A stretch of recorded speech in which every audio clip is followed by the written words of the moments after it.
All right, ladies and gentlemen, welcome back to the channel. Today we're going to be talking about the Denver Broncos. So while the entire NFL media world is currently just ragging on the Broncos, it's funny how, when it fits your narrative that it's only a preseason game, it's only a preseason game, but when it doesn't, it's a preseason game, but still it didn't look good.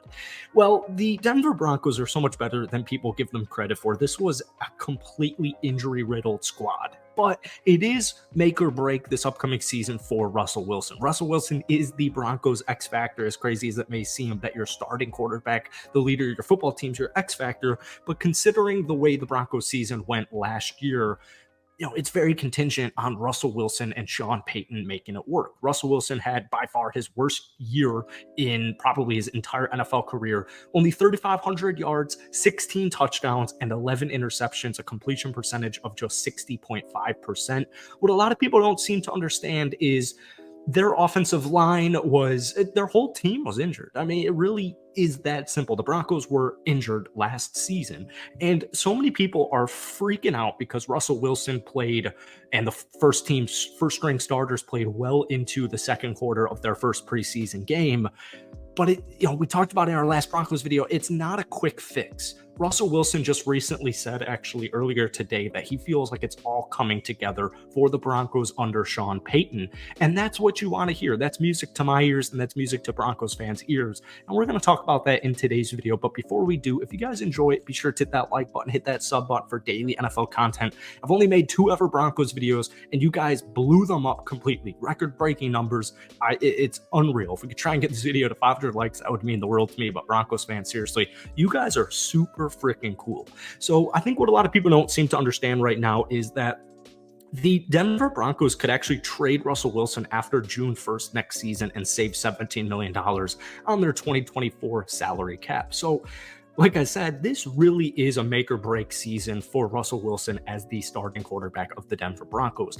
Long term, I still am a very big fan of how Denver's looking, especially on the defensive side of things. But I love they have actual studs on their offensive side. Javonte Williams.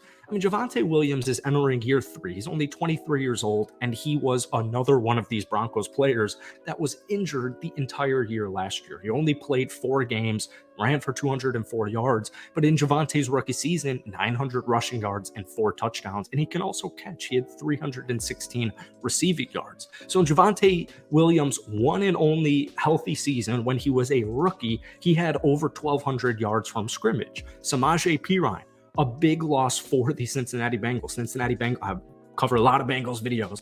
Bengals fans were very much not happy, not satisfied with the loss of Samaje Perine. Now they ended up drafting a running back, and now Bengals fans are okay with it. But Samaje was a big loss. This is a great third down back, like phenomenal guy who can catch, he can block, he can run. If Javonte Williams were to get banged up for a couple of plays, a couple of series, or if he were to get banged up for a couple of weeks, Samaje Perine is a great replacement, even though he might not be the flashiest running back.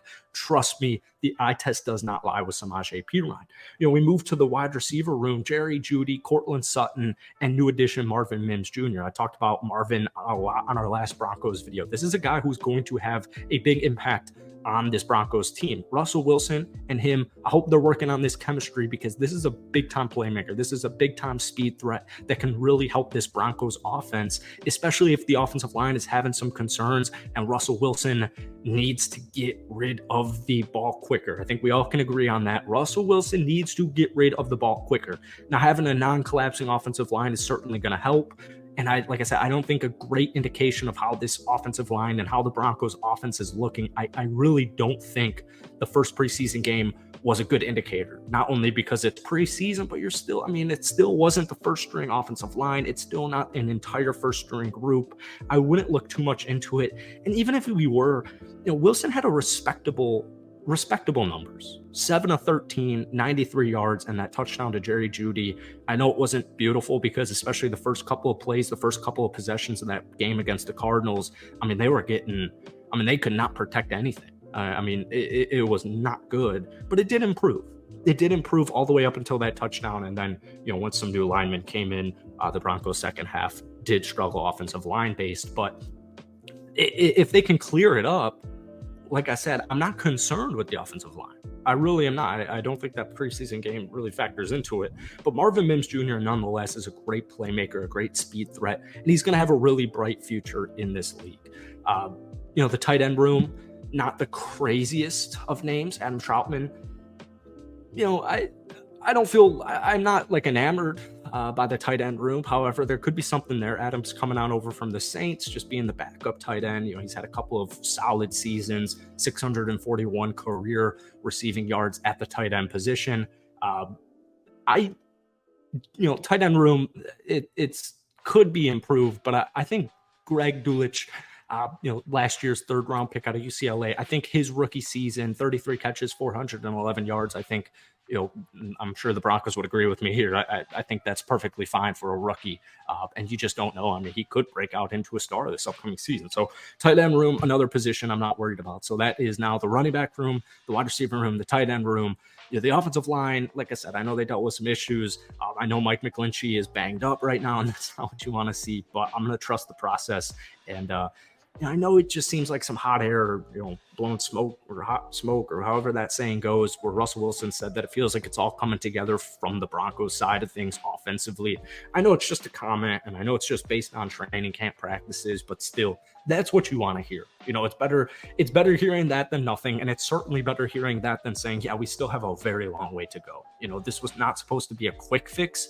It was supposed to be a quick fix in the sense of by the end of the season, but I think a lot of outside of Broncos fans, came in here thinking this is going to be a quick, immediate fix. By the first preseason game, you're going to see a completely different Denver Broncos team, when in reality, I don't think that's the case. I think this offense, you want to peak towards the end of the season. If they can, I know you're in the AFC West. I know the AFC in general is quite difficult, but if you can be slightly above 500 coming into, 12 games through the season, say you're 7-5, you're 7-6, or what have you, and that defense is the Denver Broncos defense, which we all know is top 10, it's probably closer to top 5. If that offense starts to click consistently, they have that consistency. Well, they have as good of a shot as anybody. But, you know what I'm saying? Like, people say, oh, it was supposed to be a quick fix. I get it, but in the sense of, what's to come. So with all that being said, I feel good. I feel good about the Denver Broncos. It's a fascinating spot to be in right now, because the media scrutinized the Broncos of last season. And while there was so much dysfunctionality, Nathaniel Hackett and his coaching debut, it didn't go good, and it started really rough against the Seattle Seahawks with some questionable decisions. But the Broncos still were extremely injured. And I know you can say that about a lot of football teams in the league, but trust me when I say this, the Broncos have a good roster. They have a very good roster. And this team, if that offensive line is good, and Russell Wilson is Russell Wilson, and Sean Payton, and they still have that defense, I don't know why the Broncos will be this horrible, horrid team. They're definitely going to be a lot better than people give them credit for, but like all, we'll wait and see. So with that being said, I hope you guys enjoyed today's video. If you did, hit that like button, hit that sub button for daily NFL content. If you want more Broncos videos, let me know down below. Peace.